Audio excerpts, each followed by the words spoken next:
Merci, Madame la Ministre. La parole est à Monsieur Jacques Krabal. Monsieur le Président, mes chers collègues, Monsieur le Premier ministre, lors des Journées du patrimoine, le Président de la République, accompagné de Madame la Ministre de la Culture et de Stéphane Bern, a annoncé que le château royal de Villers-Cotterêts sera restauré pour devenir le cœur de la francophonie. En 1539, avec les ordonnances, déjà les ordonnances, François Ier a permis le remplacement du latin par la langue française dans les actes officiels et ensuite le français devint notre langue. Depuis 5 ans, j'interviens sur ce sujet. C'est une décision importante pour Villers-Cotterêts, pour l'Aisne, pour notre région et aussi pour l'attractivité et le développement de notre ruralité. Cette décision devrait nous réjouir tous et nous rassembler tous. Cet engagement est exceptionnel pour la francophonie. C'est un acte fort pour les 84 États membres, pour les 800 alliances françaises et ses 280 millions de locuteurs. Si la francophonie est d'essence linguistique et culturelle, avec ses valeurs universelles, respect de la diversité, elle doit être aussi une nécessité économique contre la pauvreté, au service du droit des femmes, de la lutte contre le terrorisme et pour la paix dans le monde. C'est ce qu'a exprimé Emmanuel Macron à la secrétaire générale de l'OIF, Michaëlle Jean, puis devant les diplomates. Et hier encore, face à l'Assemblée des Français de l'étranger, oui, la francophonie politique doit s'affirmer au cours de cette législature. Monsieur le Premier ministre, comment œuvrer pour que notre langue regagne de l'influence? Comment, avec la francophonie, peser au potentiel immense dans les institutions internationales et relever les défis d'une mondialisation plus humaine? Quel rôle, quel cap pour les parlementaires de la section française et des groupes d'amitié pour porter concrètement avec vous le développement et le rayonnement de la francophonie dans le monde entier. Merci, Monsieur le député. La parole est à Monsieur Jean-Baptiste Lemoyne, secrétaire d'État auprès du ministre des Affaires étrangères. Merci beaucoup, Monsieur le Président, Mesdames et Messieurs les députés. Monsieur le député Jacques Krabal, qu'est-ce qui réunit le Sénégalais Léopold Sédar Senghor, l'Iconais Pierre Larousse, le Cajun Zacharie Richard, le Val-d'Autun Émile Chanoux, l'Algérien Kamel Daoud et le Premier ministre français Édouard Philippe? L'amour de la langue française, de ses mots et de son point de vue sur le monde. Et je crois que cela peut nous réunir très largement ici, sur tous les bancs de cette Assemblée. Oui, cette langue que nous avons en partage sur les 5 continents avec de nombreux peuples, composante de notre histoire, de notre identité, mais aussi de notre avenir. Le président de la République, d'ailleurs, dans votre circonscription à Villers-Cotterêts, le 17 mars dernier, s'est engagé. Et donc, un plan va être construit avec vous, un grand plan pour la langue française et le plurilinguisme. Comment faire en sorte, effectivement, que nous fassions de ces atouts, de ces 84 États et gouvernements engagés dans la francophonie, de ces centaines de millions de locuteurs, une véritable chance. Tout cela, c'est avec vous que nous souhaitons naturellement l'écrire, avec la section française de l'Assemblée parlementaire de la francophonie, avec Françoise Nyssen, ministre de la Culture, avec Jean-Michel Blanquer, ministre de l'Éducation nationale, et l'enjeu est de taille. Pourquoi? Parce que, quelque part, j'ai envie de vous renvoyer d'ailleurs à quelques paroles, c'est un clin d'œil également à Jean-Yves Le Drian, à ce groupe breton Triane, qui disait, souvenez-vous, et je mets cela en paroles, la francophonie n'a pas de papier, elle n'existe que si à chaque génération, des hommes se reconnaissent francophones. À cette heure, des enfants naissent en francophonie. Seront-ils francophones? Nul ne le sait. À chacun, l'âge venu, la découverte ou l'ignorance. Faisons en sorte ensemble que ce soit la découverte plutôt que l'ignorance. Merci, Monsieur le ministre. La parole est à Monsieur Joachim Pueyo. Merci, Monsieur le Président. Ma question s'adresse à Monsieur le ministre d'État, ministre de l'Intérieur. Dimanche, 2 jeunes filles de 20 ans ont été lâchement assassinées à Marseille. Je souhaite à mon tour, au nom du groupe Nouvelle Gauche, rendre hommage également aux victimes et avoir une pensée émue pour leurs familles.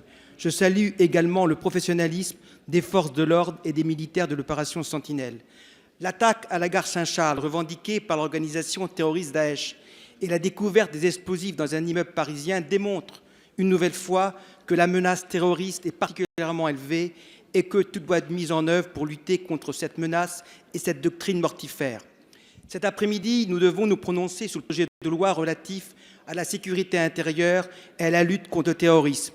Cette loi, dans le cadre d'une sortie de l'état d'urgence, est nécessaire et c'est en toute responsabilité que je pense que ce texte, certes perfectible, est équilibré car il est placé sous le contrôle démocratique du Parlement suite à des amendements que nous avons déposés et il fera de plus l'objet d'une évaluation en 2020. Néanmoins, un certain nombre de textes ont été votés ces dernières années pour renforcer les moyens juridiques et logistiques et adapter notre droit à l'évolution de la menace et à la montée d'un radicalisme violent qui vise notre démocratie et notre société. Or, au lendemain de l'assassinat de ces deux jeunes filles, plusieurs questions se posent, Monsieur le ministre. Comment se fait-il qu'un homme, semble-t-il en situation irrégulière, possédant cette identité, arrêté à de nombreuses reprises et en garde à vue quelques heures avant son acte, ait pu rester en liberté et rester sur le territoire national? L'idée n'est aucunement ici de blâmer tel ou tel, mais de rappeler que la loi ne peut rester un ensemble de dispositions écrites, mais doit se traduire par des dispositions concrètes et des moyens humains conséquents. Monsieur le ministre, je souhaite tout d'abord que vous puissiez nous indiquer pour quelles raisons cet individu n'a pas fait l'objet d'une mesure d'éloignement. Ensuite, quelles mesures supplémentaires pourront être prises pour s'assurer que les lois adoptées par le Parlement soient bien appliquées dans toutes leurs dimensions. Merci, monsieur le député. La parole est à monsieur Gérard Collomb, ministre d'État, ministre de l'Intérieur. Monsieur le Président, Mesdames et Messieurs les députés, Monsieur le député, d'abord quelques réponses à votre question. Nous n'avons su la véritable identité de cet individu qu'hier tard dans la nuit, où les autorités tunisiennes nous ont indiqué qu'il était bien Monsieur Hanachi.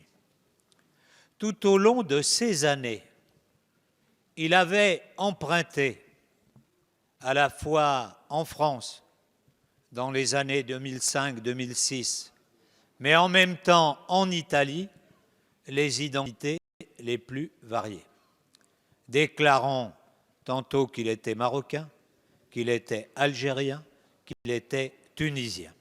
Et donc, ce n'est qu'en remontant grâce à nos services, la piste qui était ouverte à partir de l'attentat qui a été commis avant-hier, que nous avons pu avoir ces renseignements. Alors oui, vous avez raison, la menace reste élevée.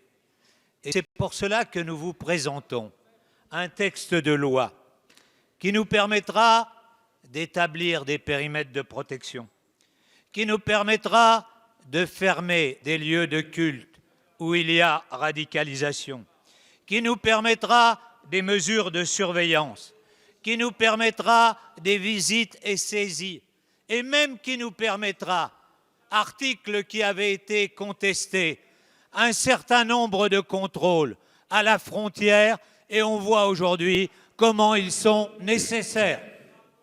Merci, monsieur le ministre. La parole est à monsieur Bruno Studer. Merci, Monsieur le Président. Ma question s'adresse à monsieur Jean-Michel Blanquer, ministre de l'Éducation nationale. Monsieur le ministre, ne m'interrompez pas, nous allons parler d'école. Donnez l'exemple. Dès votre arrivée au ministère, vous êtes employé, monsieur le ministre, à concrétiser nos engagements de campagne.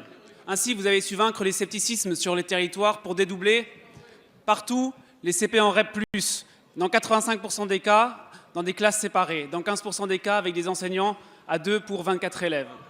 Vous avez su, monsieur le ministre, redonner confiance aux acteurs de l'éducation, chefs d'établissement, communautés éducatives, collectivités, pour, mesdames et messieurs, redonner confiance, que ce soit au niveau de l'école primaire, sur les rythmes scolaires, redonner confiance dans les collèges pour offrir le meilleur enseignement possible, le plus adapté à tous les publics. Aussi, monsieur le ministre, la rentrée a été une réussite. La rentrée a été une réussite, et il faut le dire, avec un objectif, l'école de la confiance, et des moyens en augmentation avec le budget de l'éducation nationale qui va encore augmenter en 2018. Néanmoins, monsieur le ministre, ma question aujourd'hui porte sur une situation que nous ne pouvons pas oublier, même si ça fait déjà un mois que Irma est passé aux Antilles. Les Antilles où j'ai eu avec le député Minot l'honneur de mener une mission sur l'effectivité des mesures que vous avez prises. Mais la réussite de cette rentrée a été balayée par le cyclone Irma, surtout dans les îles de Saint-Martin et Saint-Barthélemy. Aussi, monsieur le ministre, les classes ont été fermées, des écoles ont été dévastées, certains personnels ont pris peur. La question qui se pose aujourd'hui, monsieur le ministre, qu'avez-vous fait pour répondre